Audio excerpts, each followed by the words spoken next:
what I want to do this afternoon is just share with you a little story about the sort of common journey I see people go on with the habits of mind and about the way they approach the habits, because the way you sort of view the habits of mind really affects both the way you work with them in your classroom, but also the success you're going to have over the long term. So the first thing I want to talk to you about is that you can't start this journey. You just can't, because you're already on it. If you could imagine going up to a teacher that's had 20 years experience and starting to talk to them about the habits of mind, can you imagine them turning around and just going, oh God, 20 years I've been teaching this stuff and I've never thought about teaching kids to strive for accuracy? I mean, it's just ridiculous. You've always used the habits of mind. They've always been important to you. But what we've lacked is this common language. Effective teachers have used the habits of mind in their curriculum. We've talked about them in assessment and reporting. They even appear in our policy documents. If you listen to the media tonight, they'll talk about the need for people to practice, to get better, to work on their weaknesses, to work in groups, to learn from their mistakes. The habits of mind aren't new. So what we've got to do here is become more focused and more deliberate about what we're trying to do. In fact, it's a really good experience or an exercise if you take the Australian curriculum or whichever curriculum documents you're working from at the moment and go through and start pulling out the different qualities, the different words, the different thinking verbs they've used, and replace them with the habits of mind, because they're already there. And I'm sure you'll agree with me on that. We've used words like work ethic and passion and dedication. Go back and flick through your last reports that you've written and you'll find where you've talked about kids needing to work together in groups, where you've talked about them using what they've learnt in previous years, where you've talked about how the kids need to develop a positive work ethic. I know that when I've written reports in the past, that was a phrase I used a lot. Johnny needs to develop a more positive work ethic. And it's an interesting phrase to use, because if I was an English teacher, I would never write Johnny needs to learn how to spell, because I've got to teach Johnny how to spell. But when I'm talking about these sorts of work behaviours, these ways of working, I say Johnny has to bring that work ethic with him. Now, I've got a 10-year-old daughter, and if one of her teachers writes in a report that Lucy needs to develop a more positive work ethic, the first thing I'll be doing is going to that teacher's office and saying, well, what are you doing to help Lucy develop that positive work ethic? We find that our content, our spelling, our algebra, our science, whatever it might be, appears in our lesson plans. But the development of these sort of dispositions doesn't always appear, and that's part of what we're trying to talk about today.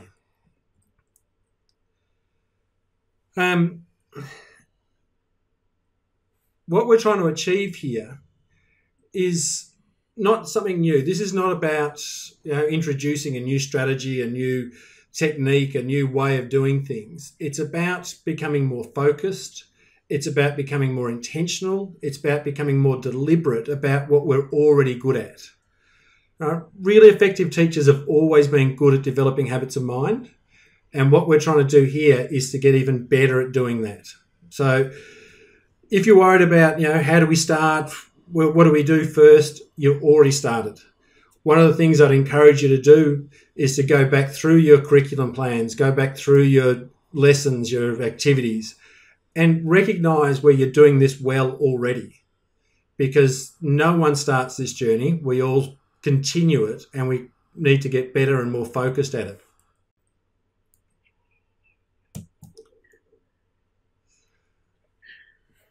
When I see teachers working at this sort of level in this sort of way, what I'm seeing is teachers using language like good students, hard workers, students that can concentrate, that have got a positive work ethic. And this is all good. Nothing wrong with working this way.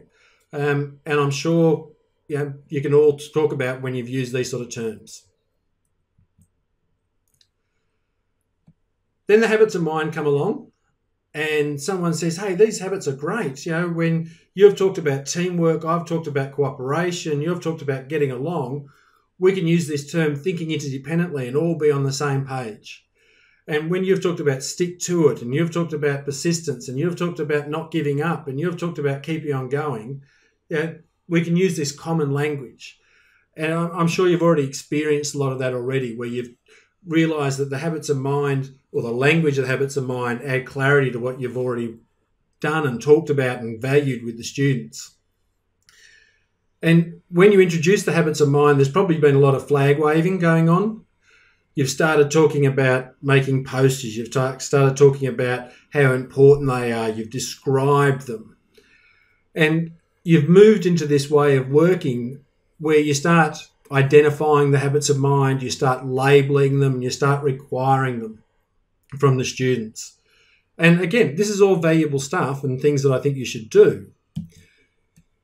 What happens is when teachers start working in this way, we end up with teachers saying, you know, Johnny, I need you to use this habit of mine today. I want you to have this habit so you do better at school. We start shifting the language we use in our classroom from these general work habit, work ethic, hard working type language to the language of the habits of mind. And you might have already experienced that in your classroom, where you've shifted from using the habits of mind, using just general language to more specific language of the habits.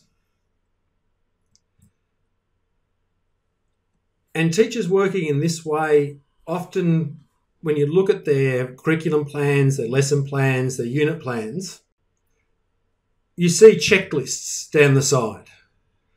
And the idea of the checklist is to make sure that the habits of mind are being included in your lessons. And who wouldn't want that? I mean, that's a great thing. How many of you, though, would honestly say the habits of mind haven't already been included in your lesson plans? You get kids to check their work, to work in groups, to generate ideas, to communicate with each other.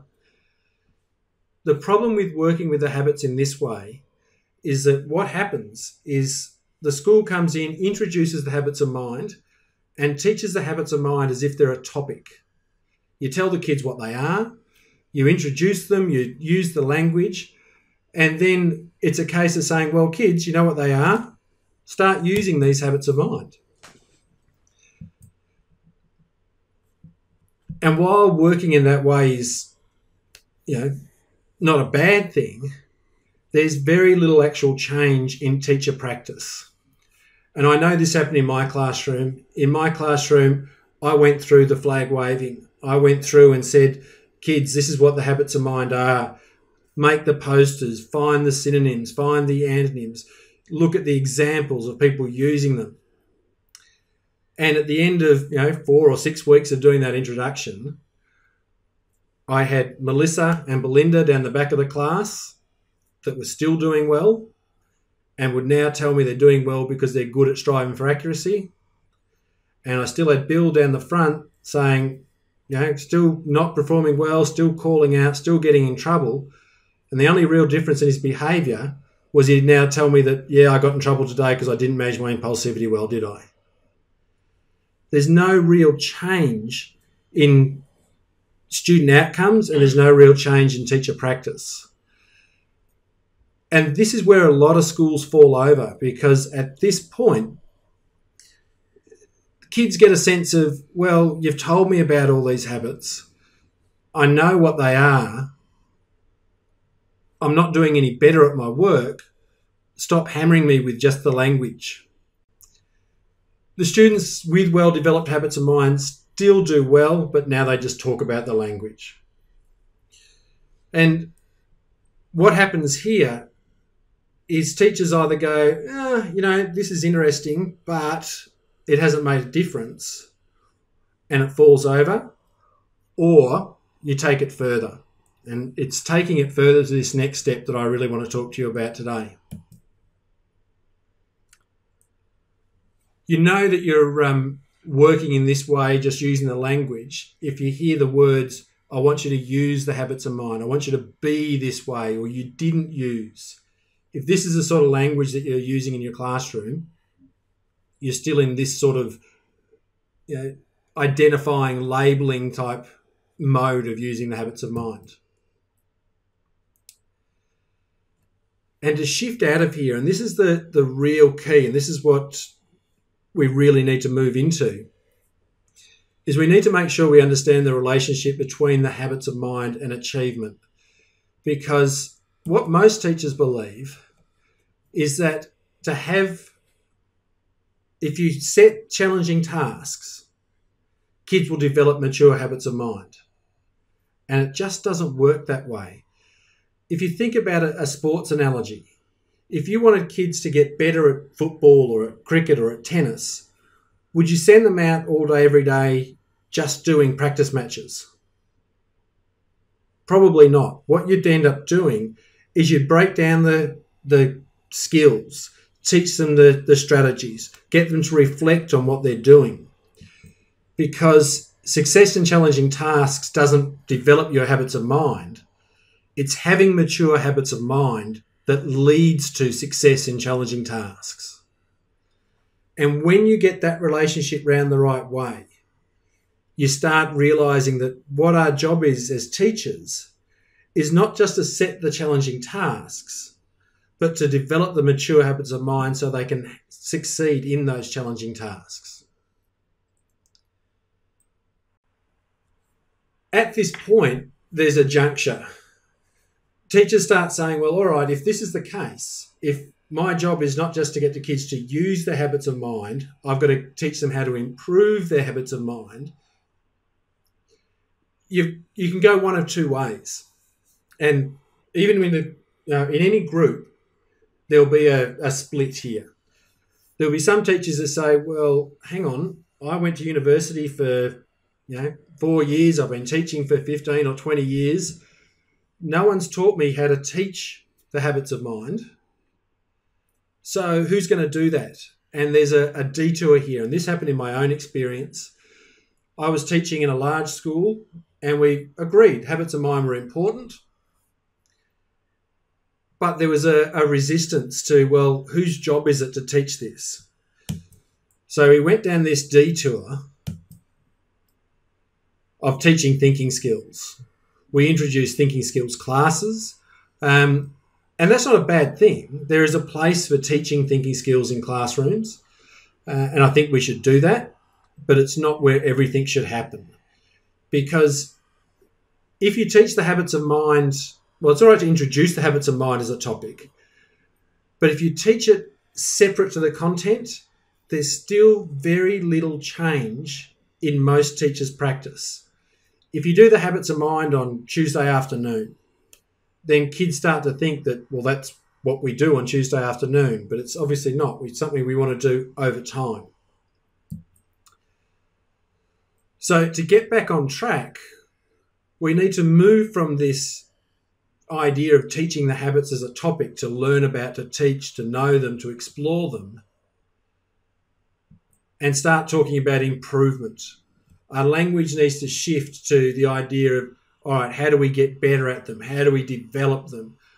I don't want to hear any teachers talking about kids using the habits of mind. What I want to hear in a classroom is teachers talking about improving, maturing, using the habits of mind well. We don't come into the classroom today and say, kids, we're going to be thinking interdependently today. We say, kids, we're going to get better at thinking interdependently today. And it's that shift from the word use to the word improve, from having to developing, that's absolutely critical in what we're doing. I'd encourage you to listen to your own language, listen to the mindset that's coming through. Because if you're using that fixed language of have, use, that sort of word, those sort of words, you've got this idea of the habits of mind being something that the students are or aren't. Whereas if you're using language that is improve, develop, extend, mature, grow, these are all words that have two effects. One, they show kids that they're not fixed. But two, it puts clearly in the teacher's lap the responsibility for improvement.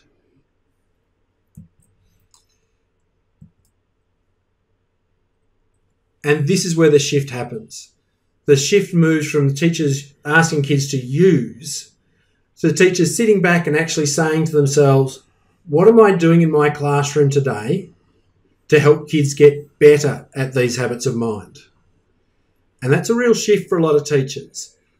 We're used to every day saying, what am I doing today to help the kids get better at my maths or my writing or my language or my geography or my science or whatever it might be. But to ask ourselves, what am I going to do today to help kids get better at thinking, using the habits of mind effectively? That's a different way of thinking for a lot of teachers. There's this dual learning outcomes that need to come into our mind. We need to say that on the one hand, right, I'm teaching my content. By the end of the class today, kids are going to be better at the language, the maths, the science, the art, the history, whatever we're teaching. But on the other hand, there's this second lot of outcomes that kids are going to be better at working in groups, at checking their work, at striving for accuracy, at being persistent. They're not just going to do those things, they're actually going to get better at them.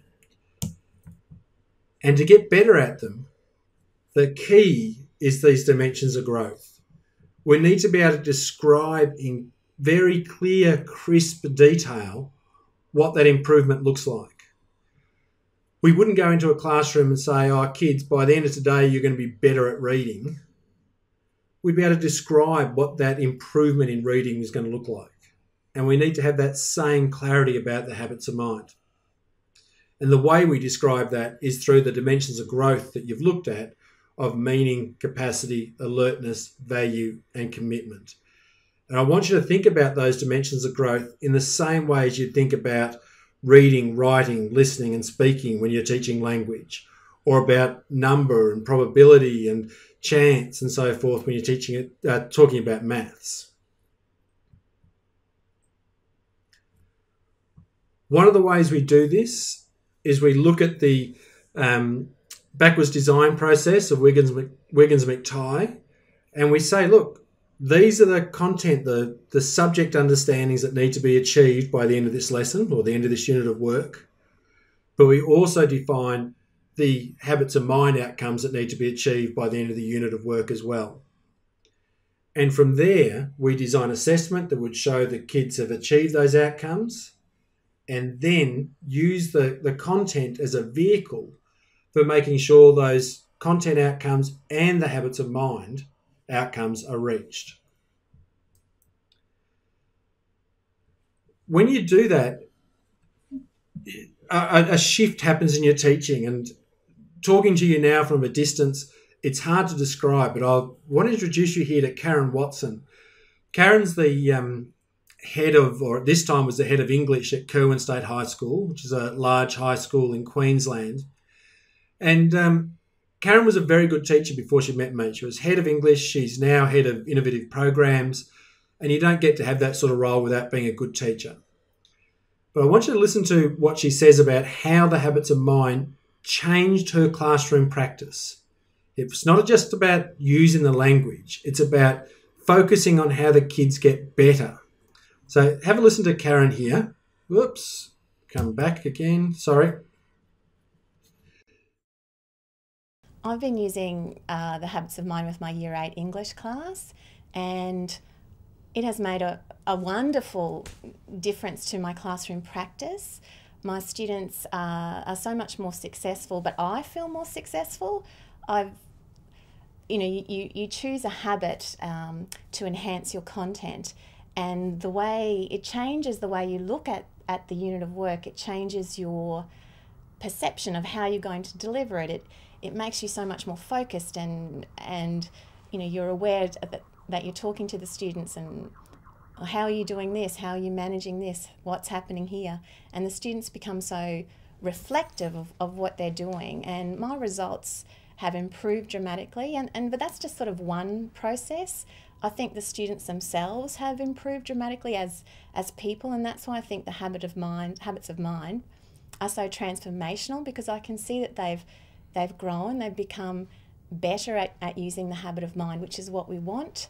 And yeah, I just can't see myself ever not using them now. And I think that's the truly inspirational thing.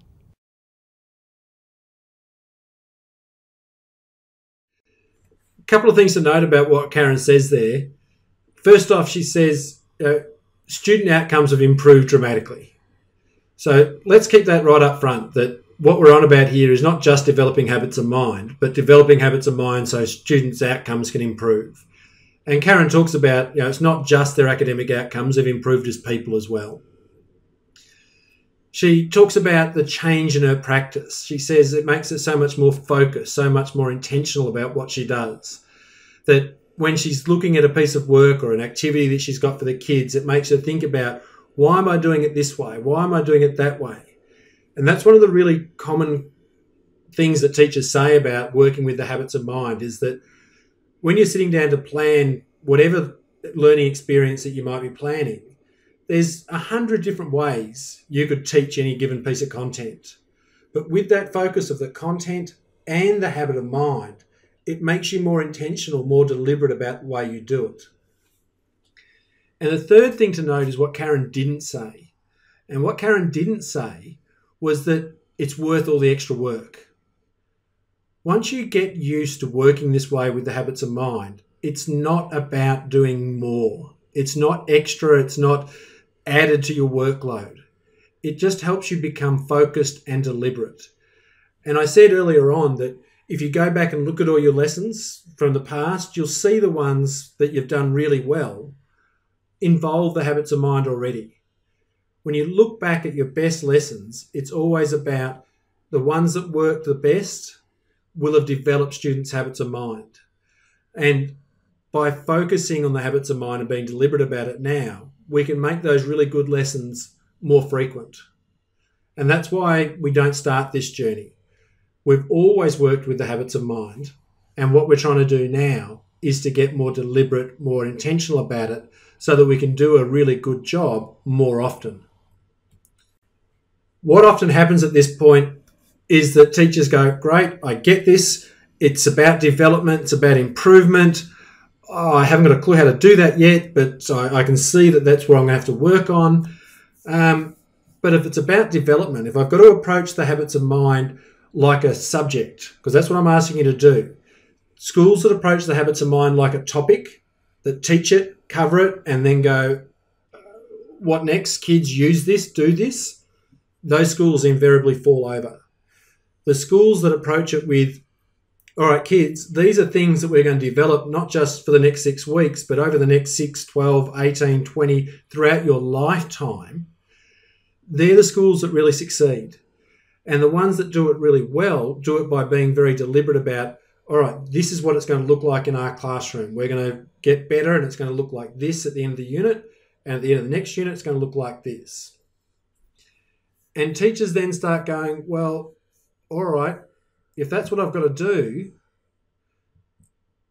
where's the scope and sequence? Where's the map for the habits of mind? Where are the standards? And at this point, a lot of teachers sort of throw up their hands and go, well, I've already got a curriculum document that shows where all the kids have to be at with 1,000 dot points for maths and English and science and history and geography and art and music. Do we have to overlay the habits of mind on top of that? And the answer is no. Because when you go through your curriculum, it's your curriculum that's always guiding your choice of habits of mind. Your first question is always, what do I have to teach? And which of the habits of mind is going to best support me teaching this? So we're always putting the content up front, and the habits of mind support the delivery of the content. We're learning from experience now that if you've got a broad curriculum, which we do, the natural diversity of the curriculum, the diversity of the students, differences in teacher preference and all that sort of teaching style and things that go on naturally in a school tend to cover the habits of mind fairly naturally. So there doesn't seem to be a need for extensive mapping of the habits of mind. What we need to do is at the start of each unit of work, we say, what level of maturity is needed to achieve this unit of work well. We define that, and then we use that definition to help guide and focus our teaching. So where to? Last step on our journey, we started from a point of saying, right, we have the habits of mind, we've always used them, we've always talked about them, perhaps in different language with our class, and we've asked kids to use them, to have them, to make use of them in our classroom. Where we're going now is, as teachers, to say, okay, these habits of mind are something we need to develop. What's the pedagogy that I'm going to engage in my classroom that's going to help kids get better at these habits? And that's the essence of where you're at now, I hope. That we're shifting from posters and language and slogans and things like that, which is very much teaching the habits of mind as a topic. And we're shifting now to saying, these are things that we need to develop, not just over the next class, the next unit of work, the next term or semester, but over a student's lifetime. And to do that, I need to define the level of maturity that's required and teach that. Not just require it, but actually teach it.